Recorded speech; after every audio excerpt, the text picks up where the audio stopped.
हमारे मुल्क में लोग कलम को लिखने से ज्यादा शलवार में नाड़ा डालने के लिए इस्तेमाल करते हैं। वो कौम समाजी, मुआशी और तालीमी तरक्की कैसे करेगी जो मिरासी को उस्ताद, दर्जी को मास्टर, जाहिल को दरवेश, जालिम को ताकतवर, कम ज़र्फ को मीर, वडेरे को साईं, दादागीर को भाई और किसी भी नंगे पागल शख्स को बाबा जी मानते हैं।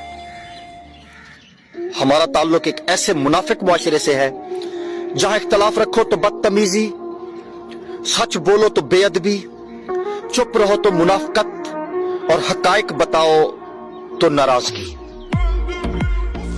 धोखे में बड़ी जान होती है, ये कभी नहीं मरता, घूमकर एक दिन वापस आपके पास ही पहुंच जाता है, क्योंकि इसको अपने ठिकाने से बहुत मोहब्बत होती है। धोखे की खासियत